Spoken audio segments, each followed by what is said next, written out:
Brian, next game, we're taking a trip to the SEC. Top 15 SEC matchup between the number 8 Crimson Tide, who are on the road against the undefeated number 14 Missouri Tigers, and what will be their 6th straight home game.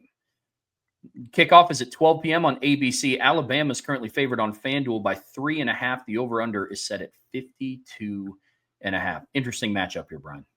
It is, man. This is going to be a very interesting game, Trev. And just some particulars about this game. Alabama's 5-0 against Missouri since they joined the SEC, and all of them have been blowouts. Both of these teams were ranked when they played last year in Tuscaloosa. Alabama was ranked 15th. Missouri's ranked 21st. And Alabama won 34-0. And look, this is the are you for real or not game for both of them. I think that's what's intriguing about this, Trev, is because I still think there's some people that are I even hear there's still some people like, I'm not completely sold on Alabama yet. I'm like, what else do they need to do? They went into Athens and beat Georgia. I don't know. They just beat Vanderbilt by 16, 17 points. Like, what else does this team need to do to make you a believer? I mean, I get Saban's not there anymore, but the guy that's there now played for the title game 2 years ago. What do they need to do? But, well, okay, here's what you need to do. Go into Columbia and beat Missouri on the road. Okay, fine. All right, let's see what they can do. For Missouri, you're ranked 14th despite being an undefeated SEC team. Like, there's no way LSU, Bama, Georgia, Ole Miss, Texas A&M, none of those teams are going to be Florida, Tennessee. None of those teams are going to be undefeated and ranked 14th. So there's still that, you got to show me something to this game for Missouri. So look, there's SEC supremacy at play here, Trev, because there's a lot of teams right now. You talked about this. I think it was a mailbag question this week, and you were talking about, like, dude, I have no idea, because we were asked, who do we think is going to play for the conference championships? And you were like, I'll just go with these two teams because I kind of had them preseason, but, like, I don't have a clue, because we haven't really dove deep into SEC play just yet. And now we are. I mean, there's some teams that have played 3 conference games. There's other teams that only played 1 or 2. And there's 5 undefeated teams in the league, including Bama and Missouri. There are 7 teams in the SEC with only 1 conference loss right now. I mean, unless you're Auburn or Kentucky, everybody else is kind of still in it at this point in time. And so this is one of those opportunities for these two teams to kind of make a statement, first and foremost, about just getting to the SEC championship game. I think that's the biggest thing for me. And then, can Alabama's run defense, which I think has been a little shaky, you're going against the leading rusher in college football, and who also has a quarterback that can hurt you with his legs. I think it's going to be a fascinating matchup. And it's a matchup that says, okay, are you for real? Either team, we're going to find that out in this game. That's what I'm the most interested to see. I am of the people that think that Alabama is here and here to stay. Missouri is the team for me that has something to prove. Because go ahead. Was the Georgia game the one that kind of put you over the top that says, okay, I'm on board, this Bama team's legit, or was it last week against Vandy with the back-to-back? It was last week against Vanderbilt, because there was a part of me after the Alabama game that's like, okay, what was it more? Was it just the fact that Kirby Smart just can't beat Alabama? Mm-hmm. Fair. Or was it Alabama's kind of here to stay? There was inklings of, like, okay, this Alabama team is legit, but some coaches and some programs just have those teams that they just can't fit. Like Tennessee, Georgia. No matter how good Tennessee looks on paper, they just can't slay that dragon that is Kirby Smart. Kirby Smart just can't slay that dragon, whether it's now at home, away, in the SEC championship, or what have you. The only time he did it was when Jamison Williams got hurt and John Mechie got hurt in the postseason. So it's like, okay, what takes the cake? But the way that they showed up against Vanderbilt, because I talked about how Alabama is on upset alert. Yes, you can play the strings of, Alabama remembers what happens last year. It's like, so does Vandy. Yep. Vandy knows that you are no longer this invincible power, and the name Alabama doesn't strike fear into the people's hearts like it used to when Nick Saban was there. Diego Pavia knew that. Clark Lee knew that. So the Vanderbilt win was that win for me to show me that Alabama was was backing on that trend. But Missouri is the team that has to show me a little something. They've been impressive this season against teams that are just flat out not that great. You put up 61 against Central Arkansas, 42 against Kansas at home. In a game, I mean, Kansas has been very disappointing this season, especially on defense. You hang 52 on Louisiana, and then you get into SEC play. You play your first SEC opponent at home. You win by 9 against a South Carolina team that has not been what people thought that they would be this year. Still a good win for Missouri, not to discredit it, but you're going from 61-6, 42-31, 52-10, 29-20 when you play a team that has a relative pulse. And then you have UMass also at home and you win 42-6. So Missouri has a lot on their plate this game. So did you say Kansas has disappointed you so far this season? Their defense. Oh, their defense. Okay. Gotcha. Because I was like, Kansas, like they're 4-2. Like the Cincinnati game was inexcusable for me. I can't believe they lost that game at home. But yes, their defense is a hot mess. It really is, Trev. It really is. I mean, they're only giving up 20 points a game, but that's built on the backs of playing Fresno, Wagner, and a bad West Virginia offense. Give up 42 points to Missouri and 37 to Cincinnati at home. So yeah, I definitely get you on that one. Here's the interesting part of this matchup for me, Trev, is Bama's rush defense against Missouri's rush offense is the matchup to watch. You want to talk about how do you keep Ty Simpson and this receiving core down? Don't let him be on the field. I mean, you look at the Missouri this season, and Alabama's defense. Let me start with Alabama. They held Wisconsin to 92 rushing yards. They held Louisiana Monroe to 92 rushing yards, neither of which are all that great performances. I mean, like Wisconsin is not a good rushing team. The Maryland and Michigan both held them to 17 yards or more fewer than what Alabama gave up. Maryland held them to 61 yards on 42 attempts. And then you look at Louisiana Monroe. They're a good rushing team against teams that aren't good. They ran the ball on St. Francis, ran over UTEP, ran over Arkansas State. Bama gave up more rushing yards to them than Northwestern did. Bama gave up more yards per attempt to them than Northwestern did. And then last week, I think, was probably the best rush defense performance they've had because they gave up 230 rushing yards to Florida State and then 227 to Georgia. The reason that matters is because that's two different types of offenses.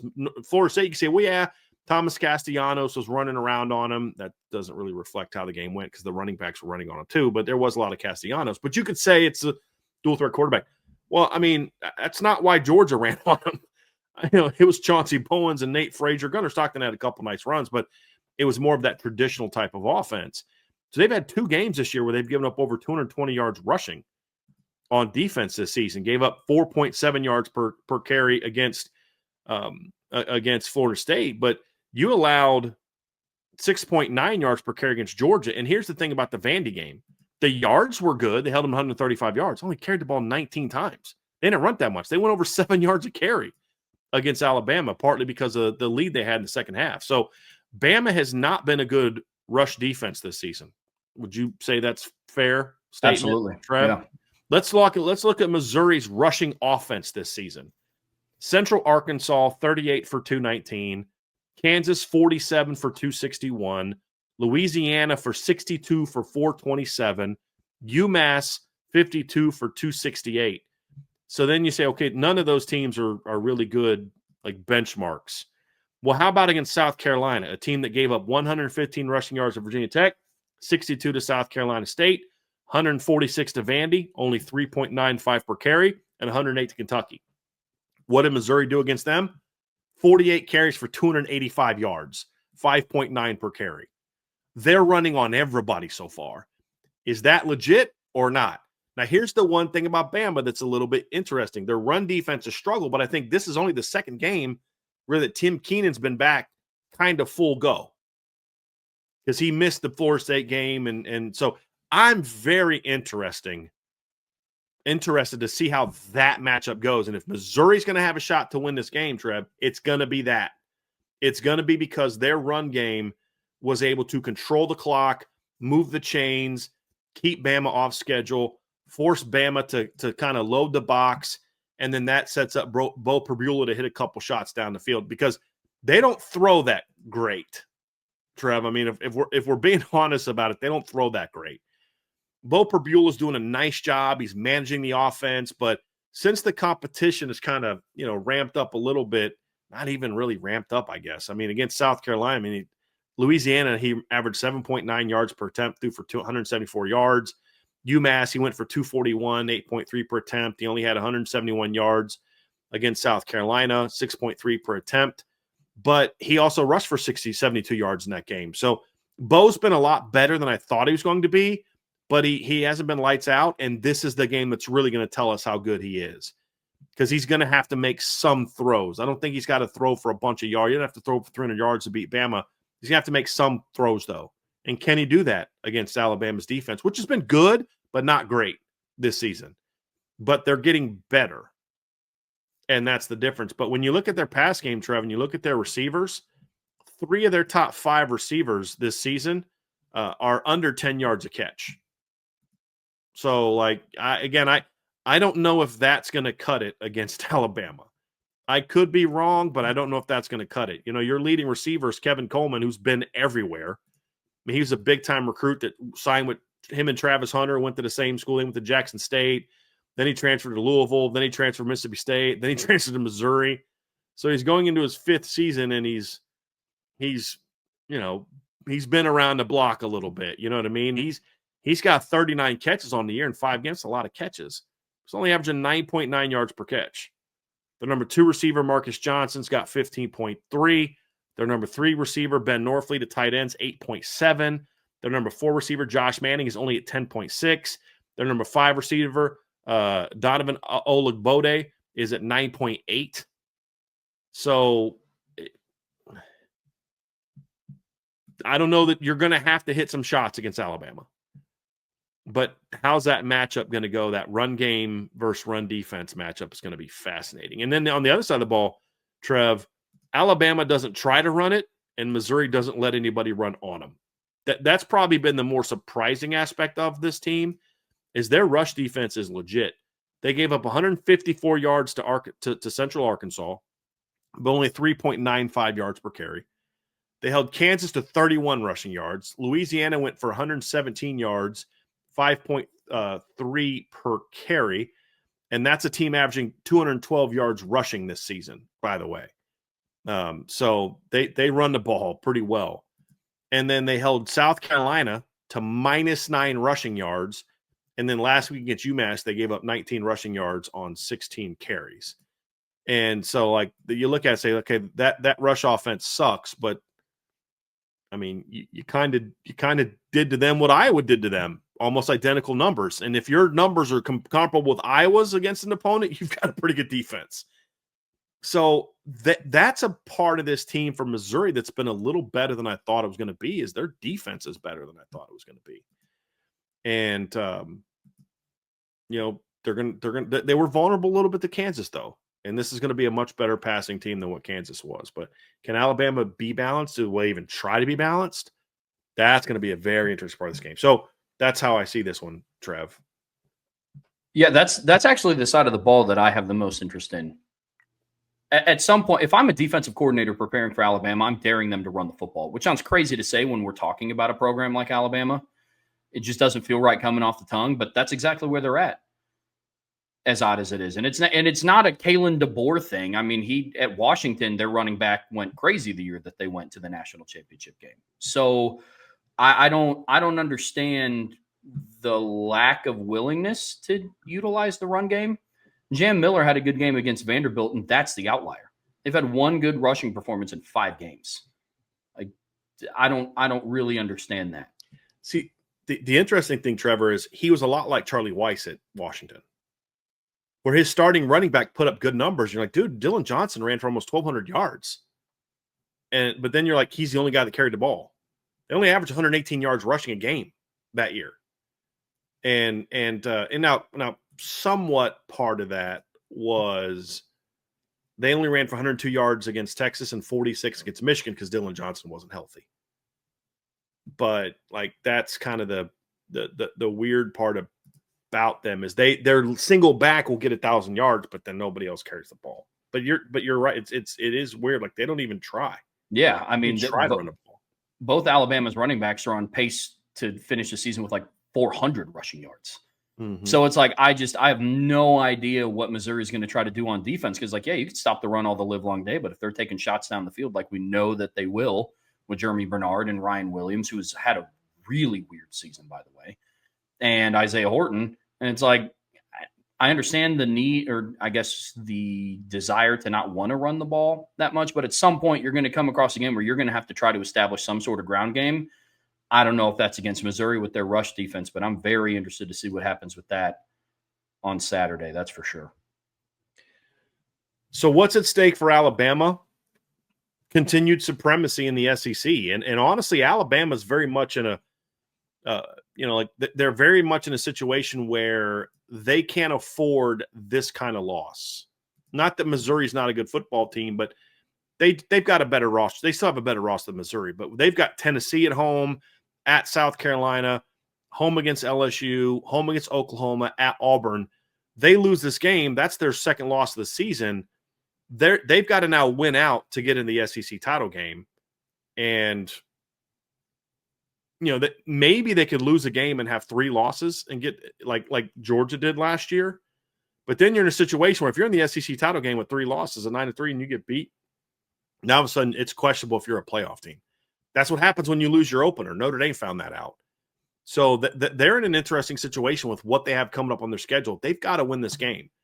And that's what's at stake for them and Trev. And for Missouri, it's very simple. Validation. What's at stake for Missouri? Validation. And I'm curious what you think on this, Trev. I think Missouri can get that validation, win or lose. Just depends on how the game gets played. I think if this is a 4-quarter game and Alabama wins it at the very end, I think people are going to look at this Missouri team and say, hey, I think this is a legit football team. Like, yeah, they may have lost that game, but I could see them losing in a hard-fought, Bama kicks a game-winning field goal, and they don't drop in the polls but a spot or two maybe. But I think there's validation. But I think that if they're going to be a playoff team at the end of the day, though, Trev, I think they do need a win because they still have to play at Auburn, at Vandy, at Oklahoma, at Arkansas, and then they've got home games against Texas and Mississippi State because part of the problem when your first 6 games are at home means the second half of your season, you're not at home a lot. So I think it gives them validation, but I think it positions them much in a much worse spot to get in the playoff because of what's coming up. What are your thoughts on that, Trev? Yeah, the how is going to be very important for Missouri. A win obviously takes care of itself. It's tough because I hate looking at games and talking about good losses, but if you play competitive with Alabama, that would open my eyes a little bit to Missouri, truthfully. I was where you were. I wasn't the biggest believer in Bo Pribula. He proved me wrong against inferior opponents. The win against South Carolina, especially at the time, was impressive. But if they're able to compete against Alabama, that would show me a little something about the Tigers. It would. So I agree with you there. You ready for some predictions, Trev? What do you say? What do you have in this game? Yeah, I have Alabama winning this game 34-24. Okay. I would make the argument that Missouri hasn't been tested this year. I wouldn't say tested in the slightest because they did play South Carolina, but look, we're talking about a football team that is yet to leave their campus. And it's October. Like that just doesn't. We were given Miami a hard time that they weren't leaving the state of Florida. I mean, Missouri has not left their campus to play a football game yet. And now they have to host Alabama. I think Alabama has more of the horses. Alabama's already played Florida State on the road. They've played Georgia on the road. They've beaten Vanderbilt. Missouri's best win is over 3-2 South Carolina by 9. And I'd say that's debatable. Yeah. I think you could argue that Kansas is their best win. Sure. Which neither of those scenarios are all that great because South Carolina hasn't looked like any great shakes this year either. Yep. And I just think overall that this is just not the best matchup for Missouri. You stop the run really well, and you're going up against a team that doesn't really care to run the football. Mm-hmm. So, okay, what's your pass defense going to look like? We'll see. You can have a pretty good pass defense, but going up against Jeremy Bernard and Ryan Williams and Isaiah Horton with Ty Simpson throwing the rock around is a little bit different than facing Jalen Daniels in the Kansas offense. So I'm going with the Crimson Tide in this one by 10. I think this will be a game where I do think it will be a little back and forth. I think Alabama pulls away. I could see it being like, Kind of you like know, last week against yeah, Vandy. yeah, like a 27-21 type of game, and then Alabama and Missouri might kick a field goal or something to, maybe make it, hey, if they can get a stop and prevent Alabama from going down the field and get the ball back and drive down the field, Missouri has a shot to win this. And I think Alabama's going to put the nail in the coffin. I think the problem for Missouri is I think their lack of balance is going to hurt them in this game. I think they're going to run the ball relatively well early, but I think that Alabama is going to quickly adjust and put all their resources to stopping the run and say, I dare you to beat us throwing the football. I don't know that they can do that. That's the one thing they haven't shown that they can consistently do at all. They've dominated with running the football. And you look at, you talked about, what are their best wins and what are their best matchups and things like that. And the reality is, Bo Prabula against South Carolina in a 9-point win went 16 of 27 for 171 yards, 1 touchdown, 1 pick. I don't know that that's going to get it done against Alabama. He's going to have like a Kansas performance where he went 30 of 39 for 334 yards, 3 touchdowns, and no picks, and they still ran the ball. I just don't know if you can do that against Alabama. And they got a much better secondary than Kansas does. So if I'm Alabama, I'm saying, hey, I'm going to basically have the same game plan Notre Dame had against Boise State last week. I'm going to make you beat us with Bo Prabula's arm. We're not going to let Ahmed Hardy beat us. We're not going to let the nation's leading rusher run all over us like he has everybody else. You're going to have to beat us with Bo Prabula sitting in the pocket, throwing the football. And if they can implement a game plan like that, then I think that they're going to win. And that's pretty much what I think is going to happen. I just don't think Missouri's got the horses on the back end. Now, here's the key, though. Here's the interesting thing, Trev, is Missouri does have some talent in the front seven from a pass rushing standpoint. The hope that I think they ultimately have is, can they get after Ty Simpson? That's going to be the big question for me. Damon Wilson, the Ohio State transfer, has 22 pressures in 5 games. 6 hits plus sacks in the quarterback. Zion Young, the other end, has 21 pressures on the season, 8 hits plus sacks in the quarterback. And then Darren Smith, who's part of their edge rotation, also has 14 pressures. If I'm wrong on this game, it's because of 2 things. One, Missouri was able to run the ball on Bama and Bo hits a few play action shots. And B, the edge rushers from Missouri wreak havoc on Alabama's big, slow-footed offensive tackles. That's the hope for Missouri. I have Bama winning, though, 30-17. Missouri's got to show me they can win a game like this first, because they've had better teams than this lose games like this, like the game that they lost to LSU a couple years ago when they had that really good receiving core. Luther Burden. Luther Bradley, but that's Notre Dame guy. Luther Burden, Theo Weiss, Brady Cook, like that really good receiving core they had a couple years ago. And they had that running back, Cody Schrader, the team that beat Ohio State, and then they couldn't beat LSU at home. Like, because they couldn't stop Jaden Daniels in that receiving core. I think that happens here. I have Alabama win 30-17.